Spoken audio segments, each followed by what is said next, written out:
Hoy veremos una historia trágica que te conmocionará. Así que mira este video hasta el final. Con cada nueva pieza de evidencia, el caso se convirtió en una sensación mediática, atrayendo una gran atención y la atención absorta de quienes seguían de cerca este horrible caso. Esta es la desgarradora historia de una madre soltera devota que quedó atrapada en una red de mentiras, engaños y encanto. La fachada comenzó a resquebrajarse, revelando inconsistencias y detalles perturbadores. Aquellos que conocían la verdad observaban con sospecha mientras él elaboraba su historia, esperando que cometiera un error. Las dudas comenzaron a aparecer en su mente. ¿Era posible que el hombre al que amaba fuese capaz de algo tan atroz? Su curiosidad pudo más que ella, llevándola a indagar más en su pasado. Lo que descubrió fue aterrador, un historial de abusos y manipulación. Sin embargo, estaba cautivada por él, ignorando las advertencias de quienes la rodeaban. Solo cuando él comenzó a revelar su verdadera naturaleza, arrebatos violentos, amenazas y momentos de furia incontrolable, empezó a temer por su propia seguridad. Su amor rápidamente se transformó en miedo, y supo que debía huir. Queridos espectadores, en este canal descubrirán las historias de crímenes más impactantes, reales y estremecedoras. Si no quieren perderse ningún caso, suscríbanse ahora y no olviden dejar su me gusta. Su apoyo nos ayuda a seguir contando la verdad. Durham es una ciudad en el estado estadounidense de Carolina del Norte, con una población de 280.500 habitantes. Una tranquila casa de alquiler se convirtió en el escenario de una terrible tragedia que conmocionó incluso a los policías más experimentados y a todos los que los rodeaban. Una joven madre, Janet, fue hallada muerta en un charco de sangre. A primera vista, parecía que había sido asesinada por disparos, pero la brutal realidad resultó ser aún más espantosa. No solo se le había arrebatado la vida a Janet, sino también la de su hijo por nacer. Este impactante suceso despertó sospechas en todo el pueblo, y los detectives no tenían idea de que la investigación de este crimen brutal se prolongaría durante años, revelando poco a poco secretos horripilantes. Según los testimonios de familiares y amigos de la fallecida, apenas un mes antes de su muerte, Janet se había quejado de problemas con su esposo. Según ella, su marido tenía serios problemas mentales. Perdía la calma con demasiada facilidad y perdía el control. Repetidamente afirmó que le tenía miedo y que pensaba dejarlo. La madre de la víctima aseguró que había presenciado discusiones entre la pareja en numerosas ocasiones, pero que nunca había visto a Raven usar violencia física. Al ser contactado por los oficiales de policía, Raven admitió que habían tenido discusiones en varias ocasiones, pero negó rotundamente la culpabilidad. La fallecida Janet no era solo una víctima de este horrible crimen, era una joven madre, una esposa amorosa y una mujer que esperaba a otro hijo. Su vida, llena de esperanzas y planes, fue brutalmente truncada en un instante. ¿Pero quién pudo haber cometido semejante atrocidad? Raven, a primera vista, parecía el esposo y padre perfecto, joven, encantador, activo en el deporte. Entonces, ¿qué fue lo que realmente ocurrió aquella fatídica noche? Intentemos entender junto a ustedes este caso tan complejo y confuso. Janet Avaroa vivía con su esposo y su hijo recién nacido en Carolina del Norte en el momento de la masacre. Tenía 25 años, pero en su corta vida había logrado atravesar muchas dificultades. En los últimos años, la joven se había enfocado en construir una familia sólida y en ser la mejor madre posible para su hijo. Janet Avaroa nació el 19 de junio de 1979 en un pequeño pueblo de Virginia. Su familia era muy numerosa. La niña fue la séptima de 10 hijos. La familia pertenecía a los mormones, y la religión ocupó desde la infancia un lugar importante en la vida de cada uno de ellos. Desde temprana edad, Janet fue fuerte, independiente, amistosa y poseía una mente aguda. Amaba mucho a los niños y siempre soñó con ser madre. Los estudios se le daban sin dificultad y tenía tiempo suficiente para los deportes. En la escuela secundaria practicó fútbol, baloncesto y natación. En la preparatoria y en la universidad jugó en equipos locales, en particular para la Universidad del Sur de Virginia. Durante uno de sus partidos universitarios en 1998, Janet conoció a un joven jugador de fútbol llamado Raven Avaroa. Él jugaba en el equipo masculino de fútbol de Southern Virginia. Los jóvenes conectaron al instante y se enamoraron. A pesar de su sociabilidad y apertura, la joven se apegaba estrictamente a los cánones de su fe y mantenía la distancia. La relación duró 2 años antes de que el joven le ofreciera a su amada su mano y su corazón. Durante este periodo, la muchacha tenía 20 años y su elegido era un año menor. Se casaron en agosto del año 2000 en el Templo Mormón, ubicado en Washington, D.C. Tras la unión, los recién casados comenzaron juntos a formar una familia. El primer paso de la pareja fue encontrar un trabajo para obtener independencia económica. Consiguieron empleo juntos como vendedores en una tienda de artículos deportivos. Sin embargo, para ello tuvieron que mudarse a la ciudad de Durham, ubicada en Carolina del Norte.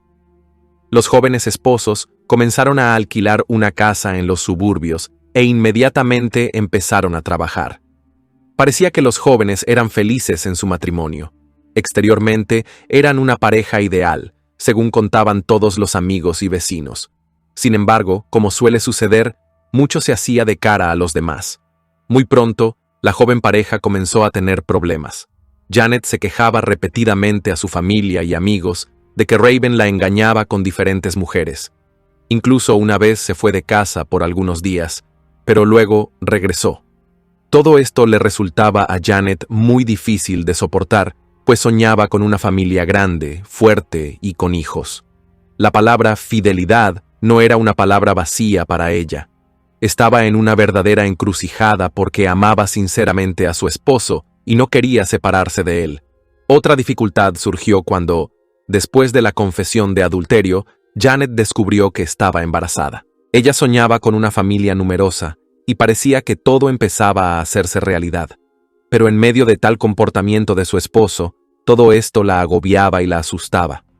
La joven no quería ser madre soltera, pero al mismo tiempo no sabía qué hacer respecto a la conducta de Raven. Todas estas circunstancias aumentaban la tensión en la familia. Durante su embarazo, Janet se acercó a sus vecinos y encontró entre ellos varios amigos. Tenía compañía, y sus nuevos amigos incluso se dirigieron a su esposo. Intentaron convencerlo de que dejara de engañar a su esposa embarazada. Al parecer, estas palabras surtieron efecto, ya que él prometió ser un esposo ejemplar. A pesar de las dudas, todo parecía haberse normalizado, especialmente después del nacimiento de su hijo, a quien llamaron Caden. El niño vino al mundo el 17 de octubre de 2004 y acaparó por completo toda la atención de su madre. Ella no podía pensar en otra cosa que no fuera ser la madre perfecta para su hijo. Todo esto sucedía en medio de la crisis financiera que vivía la joven familia. Tenían problemas de dinero porque la joven madre ya no generaba ingresos.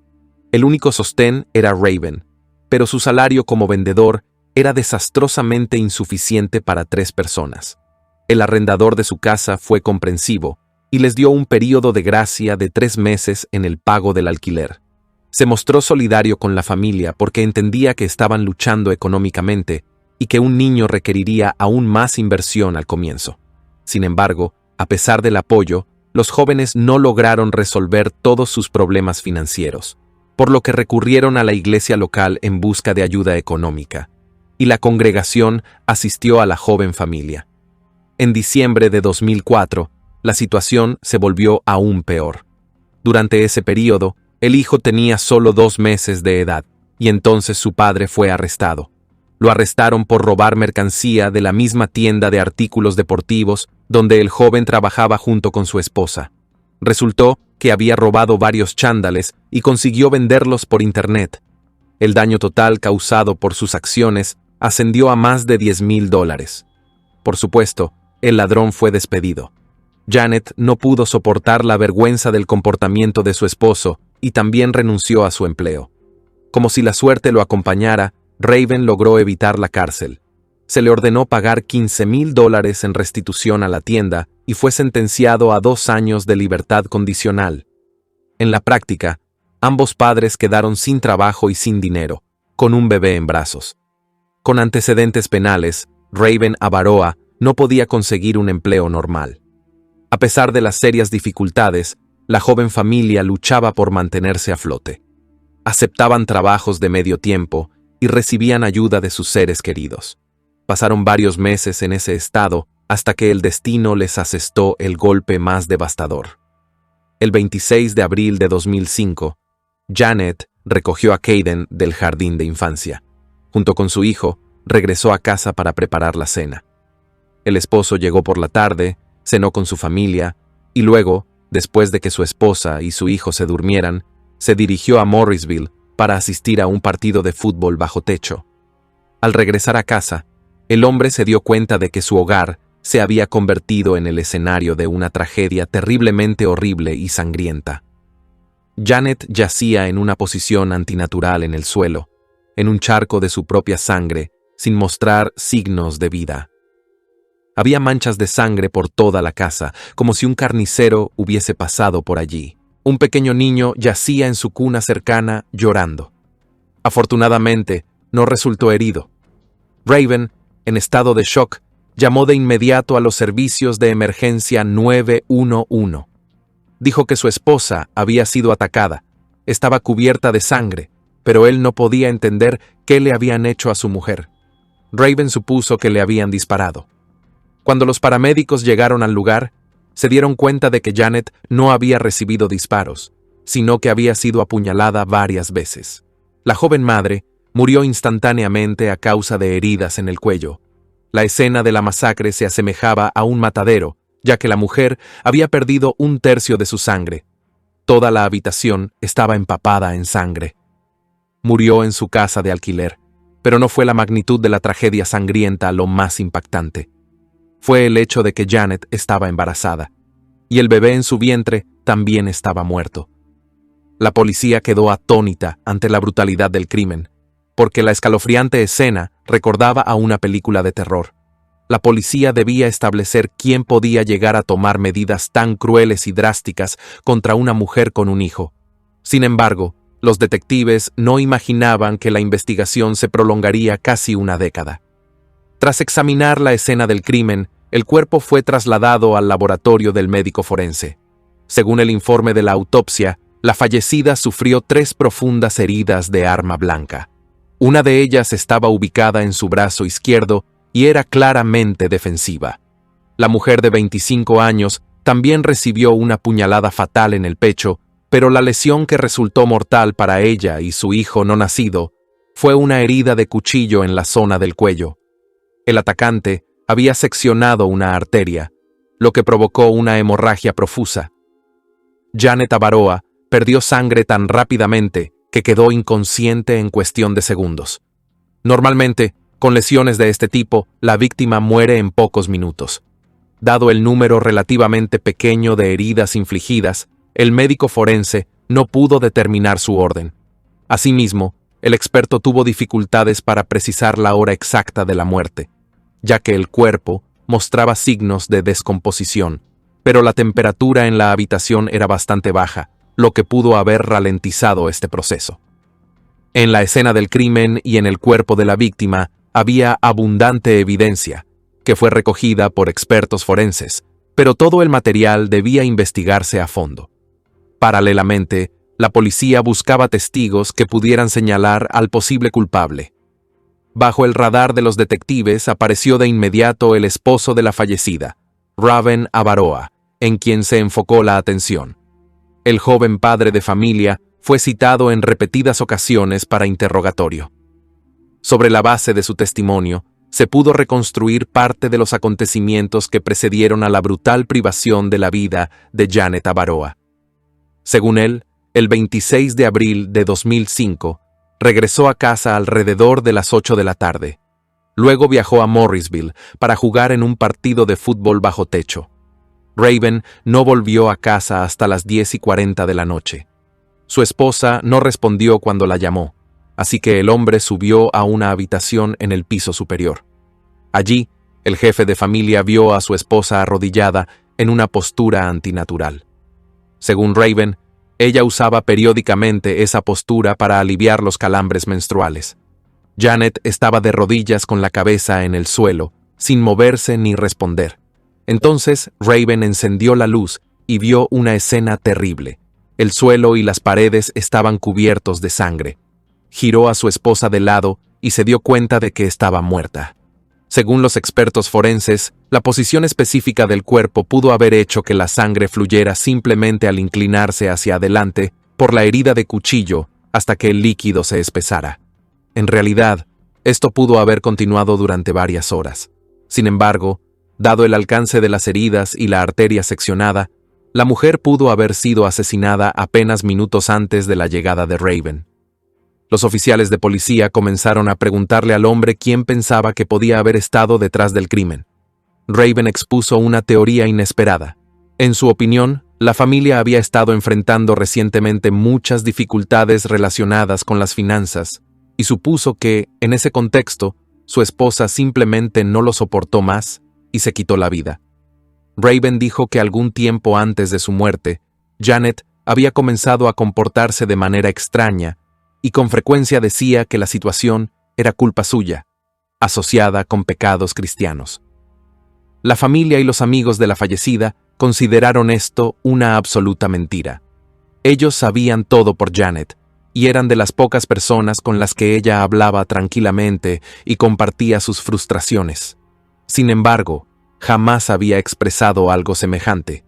Además, la mujer era muy religiosa y nunca hubiera hecho algo así. Para ese momento, sin embargo, los detectives ya estaban seguros de que ella no podía haberse quitado la vida voluntariamente.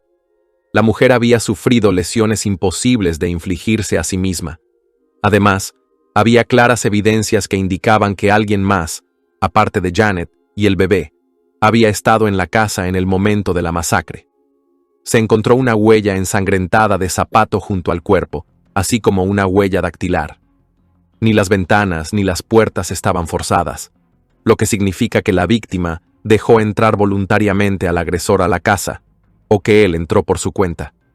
En cualquier caso, se trataba de alguien cercano a la víctima que tenía acceso a la vivienda. No había signos de lucha, salvo que una de las puñaladas estaba en el brazo, lo cual es típico de un intento de cubrirse de un golpe. Probablemente, el ataque fue repentino, pues el esposo de la mujer asesinada afirmó que Janet ya estaba dormida antes de que él saliera.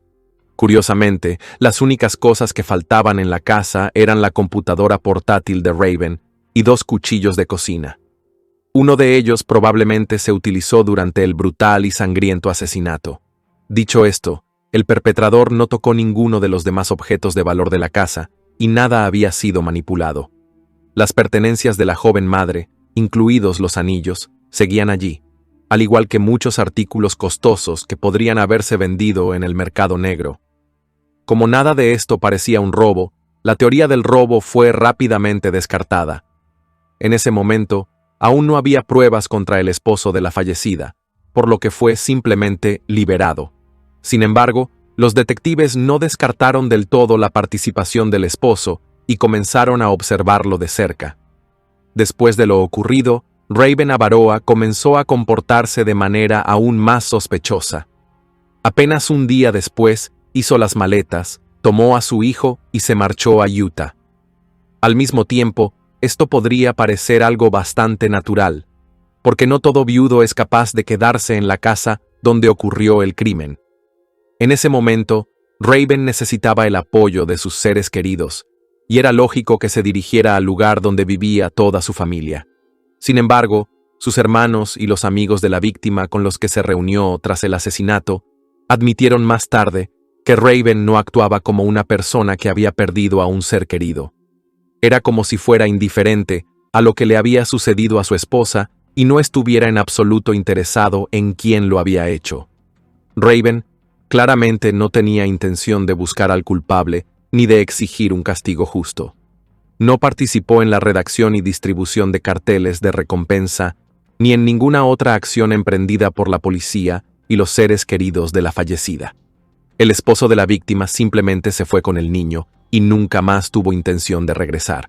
Los investigadores señalaron que, desde el inicio de la investigación, Raven se mostró reacio a cooperar y luego simplemente ignoró cualquier solicitud. Al mismo tiempo, la familia de la víctima dedicaba cada segundo libre a intentar resolver ese sangriento crimen. La primera pista no duró mucho.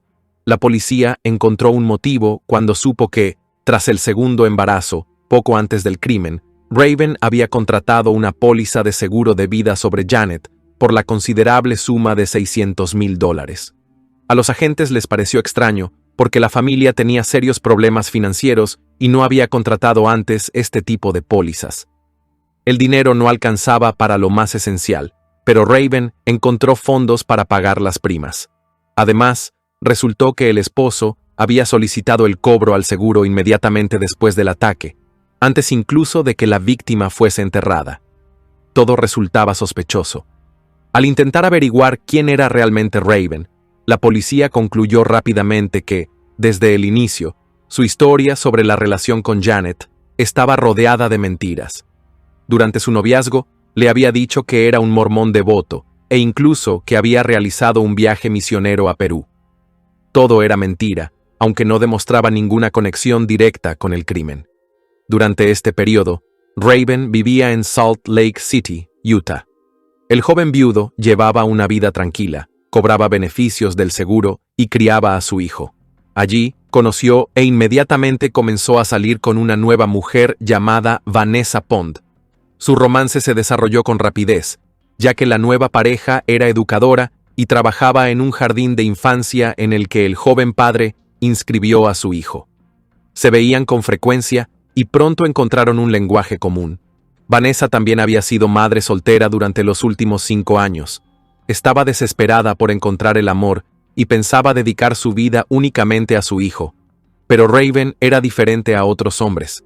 Gracias a su carácter amistoso, era persistente y sabía atraer la atención, mareando a Vanessa y envolviéndola en mentiras. El hombre se ganó inmediatamente su confianza y le confesó a su nueva novia que su esposa había muerto en un accidente de tráfico. En ese momento, Raven no tenía idea de que la familia extensa de Janet observaba cada uno de sus movimientos. Consideraban que su comportamiento parecía más que sospechoso. La familia y los amigos de la víctima querían averiguar qué iba a hacer a continuación y posiblemente obtener pruebas de su implicación en la muerte de Janet. Los seres queridos de la víctima pronto descubrieron que él mentía sobre la muerte de su exesposa a todos los que lo rodeaban, afirmando que su cónyuge había muerto en un accidente. Al principio, la nueva pareja del principal sospechoso confiaba plenamente en él y no se interesaba por los detalles del destino de Janet. Sin embargo, poco a poco, la curiosidad se impuso. Vanessa logró fácilmente encontrar información que revelaba que la exesposa del viudo había sido víctima de un crimen sin resolver. Descubrió que Janet murió a causa de 3 puñaladas. Sin embargo, incluso aquí, Raven logró engañar a su ingenua pareja, quejándose de que la policía y la opinión pública estaban obsesionadas con la idea de acusarlo de la muerte de la madre de su hijo, pero asegurándole que él no tenía nada que ver. Su esposa había sido asesinada por un ladrón. Sorprendentemente, todo funcionó, y su nueva pareja le creyó. La familia de Janet se enteró de que el esposo de la difunta había comenzado una nueva relación. Se pusieron en contacto con su nueva novia. Le advirtieron que Raven podía ser peligroso y le aconsejaron mantenerse alejada de él. Pero la mujer no les creyó. Parecía estar completamente hechizada por ese hombre y tenía plena fe en él. Tras 3 años de romance, Vanessa y Raven finalmente se casaron. Lo que al principio parecía una verdadera idílica unión, con el tiempo comenzó a asemejarse al primer matrimonio de Raven. Su nueva esposa también fue testigo de sus cambios de humor y frecuentes ataques de ira en los que perdía el control. La mujer comenzó a temer por su vida cuando él levantó la mano contra ella. A veces incluso la amenazaba con violencia. Su matrimonio duró apenas 4 meses cuando su amor llegó a un abrupto final. Vanessa decidió separarse de Raven Avaroa. Como la presión de los detectives no cesaba, Raven decidió hablar con la prensa. El hombre expresó su esperanza de que la policía finalmente resolviera el caso y encontrara al culpable, y luego lo dejara en paz. Pero al mismo tiempo, negó por completo su implicación en el crimen. Durante este periodo, un nuevo detective se hizo cargo del caso, decidido a obtener un castigo justo para el asesino de la joven madre. La familia de Janet colaboraba activamente con los detectives y la investigación. En medio de todo esto, la ansiedad de Vanessa crecía. Repetidamente se preguntaba en su cabeza si su esposo podría haber asesinado a su primera esposa, y comenzó a tener dudas sobre su honestidad. A Vanessa le parecía que él era perfectamente capaz de semejante atrocidad. La mujer habló después con los medios de comunicación. Vanessa confirmó que su exmarido a menudo se comportaba de manera inadecuada. Cuanto más tiempo pasaban juntos, más convencida estaba de que él era bastante violento y agresivo. Aunque Raven rara vez utilizaba la violencia física contra ella, estaba constantemente al límite. Según ella, el peor episodio de su relación ocurrió en Navidad de 2008, durante otro escándalo provocado por el propio hombre. Encerró a Vanessa en el baño y le dijo que quería golpearla, que la odiaba y que no le importaba si ella moría. Este fue el punto de inflexión tras el cual se separaron. Vanessa declaró que tenía mucho recelo de Raven y estaba segura de que él se lo tomaría a la ligera con ella, como probablemente lo hizo con su exesposa. Los nuevos detectives retomaron con entusiasmo la investigación y tuvieron que reconstruir la cadena de eventos que había llevado a la joven madre a la muerte. También estaban convencidos de que Raven Avaroa estaba detrás del crimen. El principal problema era el coartada del viudo. En la noche del crimen y en el momento aproximado del ataque contra Janet Avaroa, él estaba en el estadio jugando fútbol bajo techo. Fue visto por varias personas que testificaron. Además, la huella ensangrentada no coincidía con los zapatos del principal sospechoso. Se determinó que la huella dactilar ensangrentada en la puerta tampoco pertenecía al viudo, pero algo en su comportamiento resultaba sospechoso. Entonces, los detectives examinaron detenidamente la grabación de la conversación con el operador de emergencias a la que Raven había llamado. Se pensó que uno de los principales errores fue que el hombre describió las heridas de arma blanca como heridas de bala, aunque eso era obvio a simple vista. Por supuesto, esto no era suficiente para presentar cargos, ya que no era un experto forense y podía haber confundido ambas cosas, especialmente estando en estado de shock en ese momento. Sin embargo, la policía no le creyó, ya que el joven era muy astuto y probablemente intentaba hacerse el tonto para confundir la investigación. Los nuevos detectives llamaron a Raven para hablar por teléfono y hacerle algunas preguntas. El viudo repitió su versión, pero, como antes, no pudo recordar muchos detalles. Esto aumentó las sospechas, especialmente cuando acusó a la policía de incompetencia. Según Raven, la noche del ataque faltaban varios cuchillos en su casa, uno de los cuales él mismo encontró más tarde durante una mudanza. El hombre dijo que la policía no lo encontró porque trabajaba de forma descuidada y, en este contexto, dudaba de que fueran siquiera capaces de hallar al verdadero culpable. Al mismo tiempo, los detectives estaban seguros de que no podían haberse perdido nada. Los forenses habían pasado demasiado tiempo examinando minuciosamente la escena del crimen. Desafortunadamente, durante los años que duró la fallida investigación, los nuevos detectives ya no pudieron reconstruir la imagen original del crimen.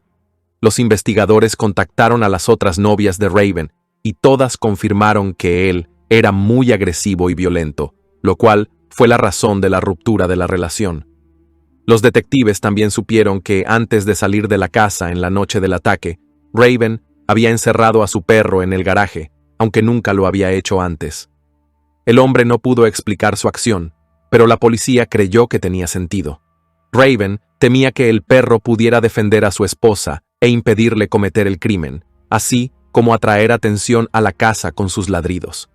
Los investigadores también descubrieron que el día anterior al crimen, el sospechoso había transferido información de su computadora portátil a otro medio. Todo esto parecía una preparación para el crimen, porque la computadora, supuestamente, había sido robada. Basándose en una combinación de nuevas pruebas circunstanciales, el 1 de febrero de 2010, el joven padre fue arrestado bajo sospecha de asesinato en primer grado y extraditado a Carolina del Norte. Sin embargo, el material contra el sospechoso era insuficiente. Todo era circunstancial, por lo que los investigadores continuaron reuniendo pruebas para el juicio. Examinaron minuciosamente fotos de la escena del crimen y del cuerpo de la víctima cuando los oficiales de policía llegaron a la casa. El nuevo detective notó que había un estuche de lentes de contacto abierto y vacío sobre la mesa cerca de la cama. Esto significaba que los lentes podían haber estado puestos en Janet en el momento del crimen. Sin embargo, los padres de la fallecida afirmaron que ella nunca se iba a la cama con ellos puestos. Janet siempre se los quitaba antes de acostarse, pero Raven le dijo a la policía que cuando salió al partido de fútbol, su esposa ya estaba en la cama y durmiendo con el bebé, lo que significa que tenía que haberse quitado los lentes. ¿Podría esto indicar que ella fue asesinada antes de irse a la cama y antes de que Raven Avaroa saliera al estadio? Desafortunadamente, el médico forense que realizó la autopsia no prestó atención a si la víctima tenía puestos los lentes de contacto. Esto no se hizo a propósito. A menudo los científicos forenses pasan por alto ciertos pequeños detalles porque no juegan un papel en las investigaciones. Sin embargo, en esta situación, podían haber sido pruebas clave de las mentiras de Raven Avaroa. Para confirmar o negar esta especulación, era necesaria una exhumación del cuerpo. La familia de Janet estuvo inmediatamente a favor de esto, ya que deseaban desesperadamente probar la culpabilidad del perpetrador y obtener justicia para la fallecida.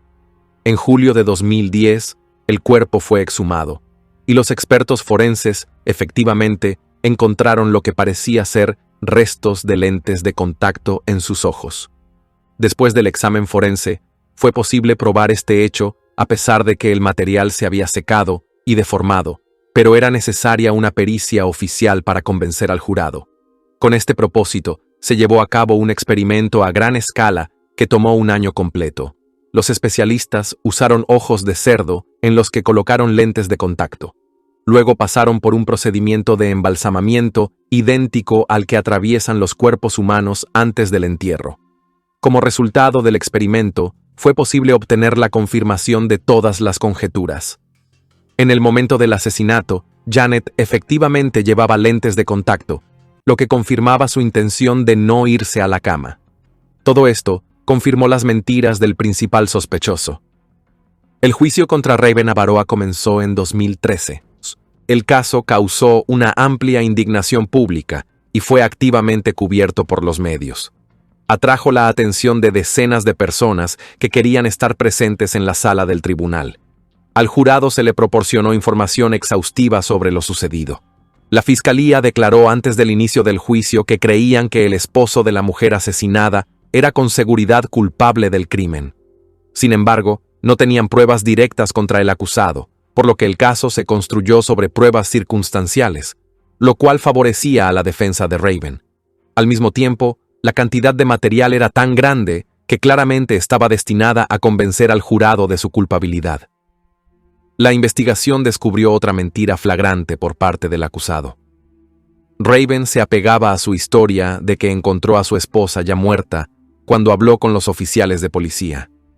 Sin embargo, en una confesión en una iglesia local, el hombre admitió que cuando encontró a su esposa, ella todavía estaba viva e incluso intentó hablar con él, pero inmediatamente se desplomó y murió.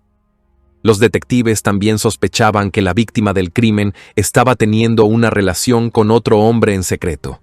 Estaba a punto de dejar a su esposo y había estado comunicándose con su exnovio, llamado Scott, durante algún tiempo. Sin embargo, la naturaleza de su correspondencia indicaba que apenas habían comenzado a comunicarse y no había intimidad entre ellos. Durante los alegatos iniciales en el juicio, la defensa enfatizó ante el jurado que los investigadores inicialmente concentraron toda su atención en las pruebas contra Raven Avaroa. La policía no siguió a otros posibles sospechosos e ignoró varias pruebas. Primero, una huella dactilar encontrada en un armario no pertenecía ni a la víctima ni a su esposo, Raven Avaroa. Segundo, una mancha de sangre encontrada en la puerta principal no coincidía con el ADN de ninguno de los dos. Una tercera prueba importante que fue pasada por alto fue una huella de zapato dejada por el sospechoso cuando pisó la sangre de la víctima. Estaba localizada cerca del cuerpo. La fiscalía basó sus tácticas en el hecho de que el esposo de la víctima era manipulador, agresivo y sufría de cambios de humor. Una de las amigas de la víctima dijo que sospechaba que él tenía un trastorno mental. Una de las chicas, que fue amante de Raven, reveló que él era bastante meticuloso y calculador, usando varios números de teléfono para contactar chicas en secreto. Esto podría indicar que planificó cuidadosamente el asesinato y que efectivamente pudo engañar con éxito a la policía. La misma chica admitió más tarde que Raven una vez la obligó a tener relaciones sexuales en un coche, literalmente al costado de la carretera. Se comportó de manera bastante agresiva, por lo que la amante tuvo que ceder. Incluso dejó un mechón de su cabello en el coche en caso de que algo le sucediera. Todo esto tenía que tener una buena razón. No todas las chicas van a una cita y deliberadamente dejan muestras de su ADN en el coche de un chico para que esas huellas puedan ser usadas para probar su implicación en algo malo. Ella claramente temía por su vida, lo cual contó al jurado. Uno de los posibles motivos del crimen, según la fiscalía, fue el embarazo no planificado de Janet. Ella solo se lo había contado a las personas más cercanas, incluidas varias de sus hermanas. Janet estaba muy feliz de ser madre, pero claramente no pensaba que su esposo fuera el mejor padre para sus hijos. La noticia, dada su grave situación financiera, llevó a la fiscalía a sugerir que Raven Abaroa pudo haberse molestado por la noticia de la inminente llegada de un nuevo miembro a la familia. Debido a estas nuevas revelaciones, la defensa presentó una moción para cancelar el juicio porque los caracteres de la víctima y del acusado no estaban completamente reflejados. Esa moción fue concedida y la siguiente fase del juicio fue fijada para marzo de 2014. Para ese momento, Raven había llegado a un acuerdo con la fiscalía y se declaró culpable del homicidio de su esposa. Sobre esa base, fue condenado a 10 años de prisión con posibilidad de libertad condicional después de 8 años. Se le contaron los 4 años que ya había pasado en prisión esperando sentencia. Raven Abaroa fue liberado de prisión el día de Navidad de 2017.